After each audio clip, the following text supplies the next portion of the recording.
Welcome to the Real Estate Investing Podcast, where we help you unlock your potential freedom through land investing, real estate investing, and entrepreneurship. Hey everyone, welcome back to the Real Estate Investing Podcast. In today's topic, we're discussing wholesaling land. I'm your host, Daniel Apke, joined again by my brother and business partner, Ron Apke. Before we get into the show, let's go over a question from one of our featured Discord members. Today's question is from Archie. Archie asked, has anyone done a deal with what looks like to be a commercial land? Just got off the call for about 8 acres around a bunch of businesses, so I'm assuming it's commercially zoned. Although it doesn't say it on the property records card, no building or anything is on it. Good question, Archie. And yeah, we've done quite a few commercial deals. You want to your first step is like calling the county and seeing what can actually be done with the property.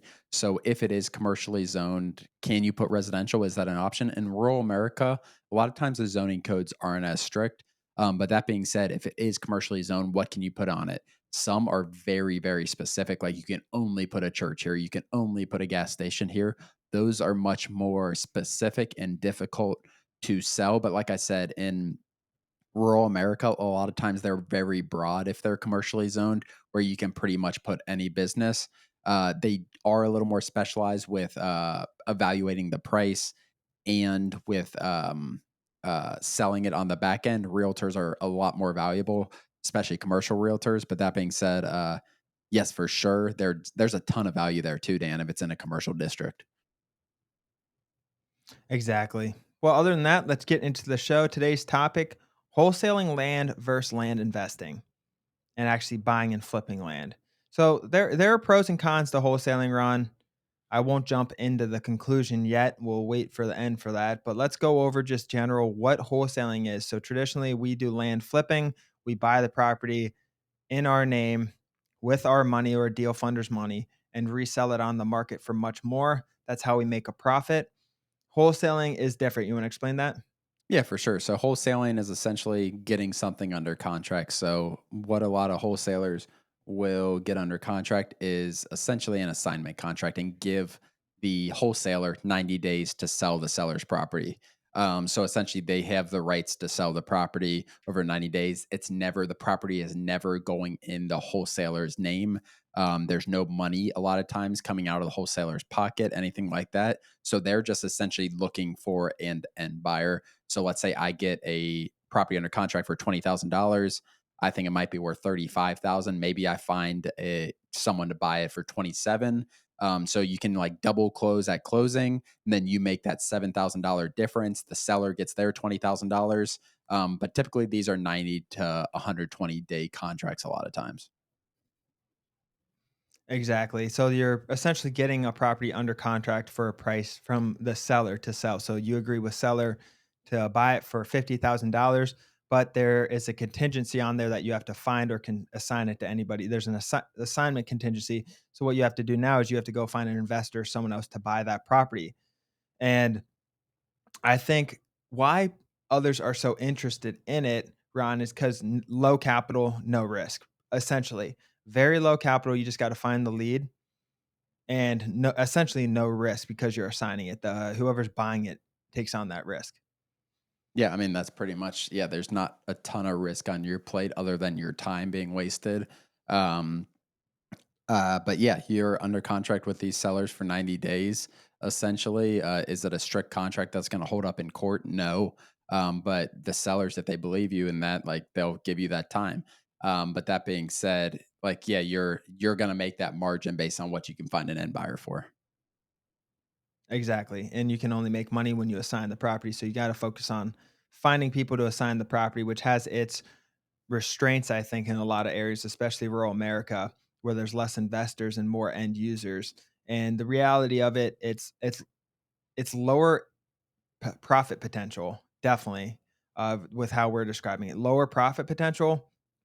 So I just think because it's just lower value. I think to the seller, it's lower value. To the future buyer, I think it's lower value. And in rural America, Ron, there's not investors, like I said. And one of the major obstacles, I'm not going to say there's no investors. There's just less people buying vacant lots in rural America than if you go to a city buying houses and other lots, Ron. But one of the other obstacles you got to overcome, Ron, is you can't list it on the MLS So it's harder to reach a larger audience because you can't post a property you don't own. There are some areas where there are loopholes about this, but they're constantly getting outlawed, overturned, changed, whatever it is. You can't take a property. I can't take Jill Smith's property that I have an assignment with her for $50,000 and take it and list it for $60,000 on the MLS or anything. You don't own that property. You can't list it essentially for that assignment fee. And that's becoming stricter and stricter from what we're seeing. There are ways to do it and find investors 100%, but it's harder because you're not listening it to the mass public because of that. Yeah, and people like this is moving towards being an illegal thing, I think. Like I really think within 5 years, wholesaling as a whole, like how people are doing it right now is going to be illegal. But that being said, will there be loopholes? I'm sure there will. If you have a buyer's list, is that going to work where you're not actually advertising it anywhere yourself? You're just emailing a buyer's list. That is a way where it can be more scalable. But from everything I've seen, there are a lot of places cracking down on it's unethical behavior, I think, Dan, within wholesaling. I think there's so much more of it because people mislead sellers. People mislead sellers where it's not just a contract where they can do this. People mislead sellers like, we're going to get you this money within 90 days. We're going to close within 90 days. And that's what's like having these governments and these different people write laws to prevent this from happening, to protect sellers essentially from just there's no win on the sellers. Like the sellers are not winning in these relationships really ever because they don't know the actual process. They don't know if the deal is going to actually close. Exactly. There's still a lot of uncertainty, which throws away a lot of the value that we're providing on the front end, Ron, which is closing in 2 weeks. We have the money lined up. We have deal funders lined up. That's our value. We can get you your money in 2 weeks. Yes, it's a low offer. It's under market value, but you can go and list it. If you go and list it on the MLS with the realtor, it might take you 6 months, 8 months. You don't know how much you're going to get. There's realtor fees, there's closing costs. We handle all that up front, give them a lower offer, make it very streamlined and smooth, Ron. I think that's where a lot of the value start to wholesale. We lose a lot of those things. And I heard a house flipper talking about it on a podcast, Ron. He was just talking about the difference between wholesaling houses and actually buying them and flipping them yourself, and how much more money, if you have the capital opportunity, how much more money is in house flipping because he's done both of them. And it really struck with me too. There's just a lot more money.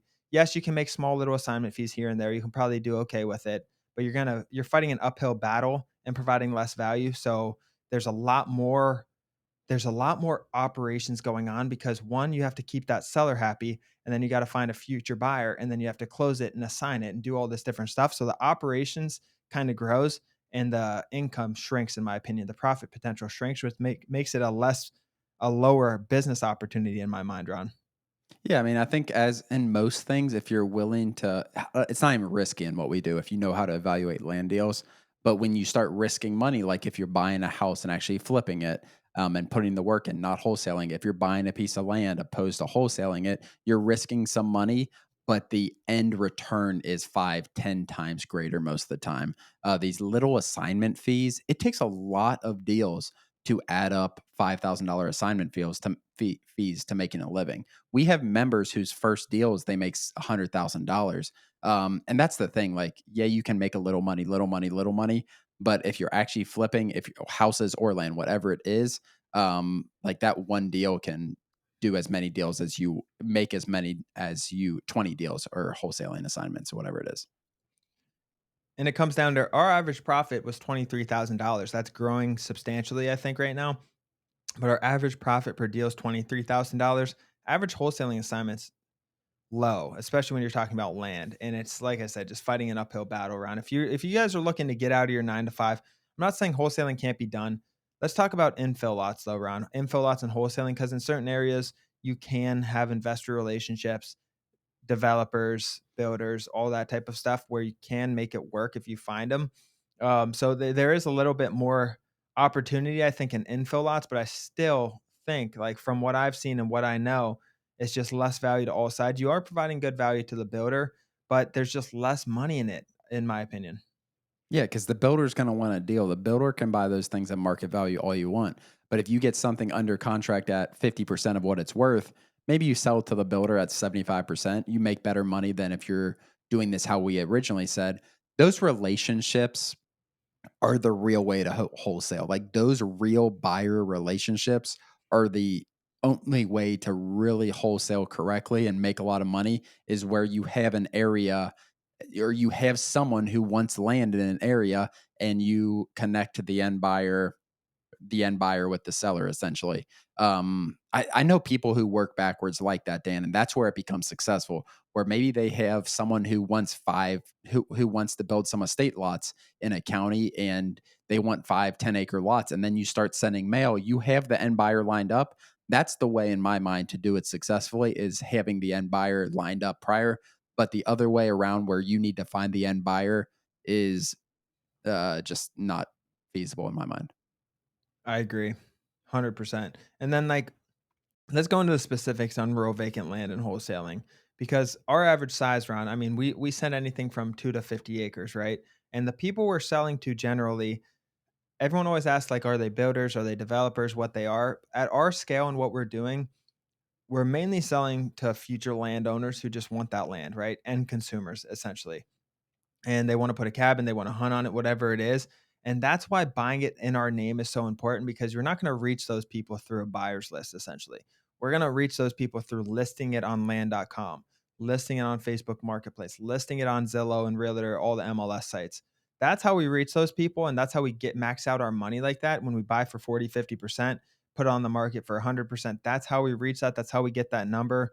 And you essentially, you can't do that in rural America. You're not going to have a buyer's list with those type of people on it. So if there's someone in the middle, like an investor or something, yeah, maybe. But this is rural America. This isn't like there's not a ton of transactions going on out there, like we're saying, and that's why the profit of just buying it at 40, buying $100,000 property at 40,000, listing it for sale, and making that $50,000 instead of buying it at 70 as a wholesaler and giving a $10,000 assignment fee for 80. There's just so much more money in it, Ron.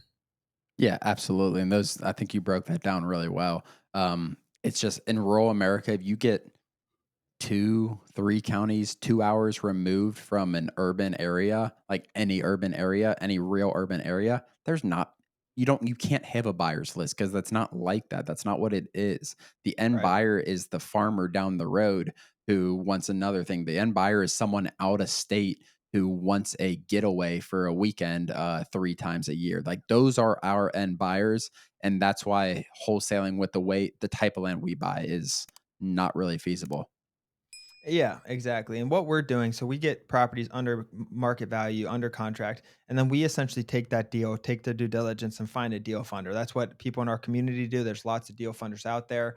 The amount of deal funders keeps growing. There's so much money out there. So we're not using banks. We're not using our own money for the most part. People in our community are using deal funders and other people, just essentially other people's money, not the banks, though. And that's what's so great about this is yes, you can like traditional real estate, you have to use a bank for the most part if you want to buy it in your own name or hard money or whatever.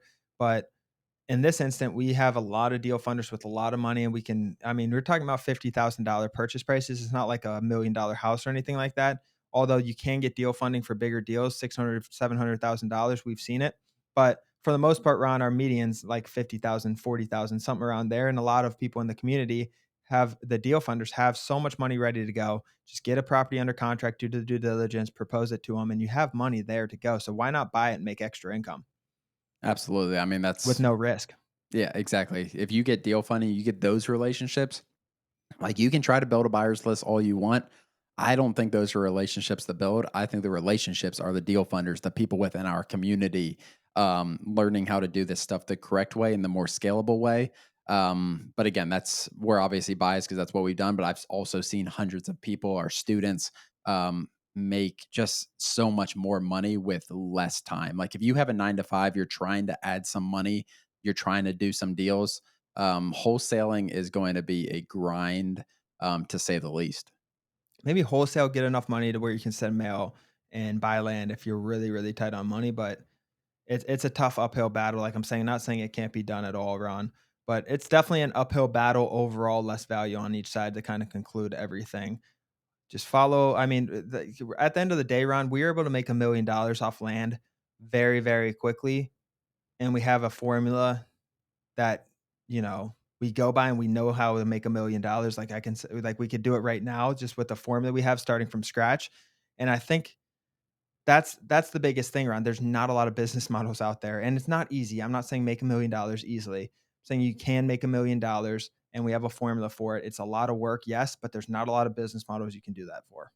As always, thank you for joining. Please do us a huge favor and like and subscribe our YouTube channel and share this with a friend. It really means the world to Ron and I, but more importantly, it could help change the life of someone else. Thanks for joining, and we'll see you next episode.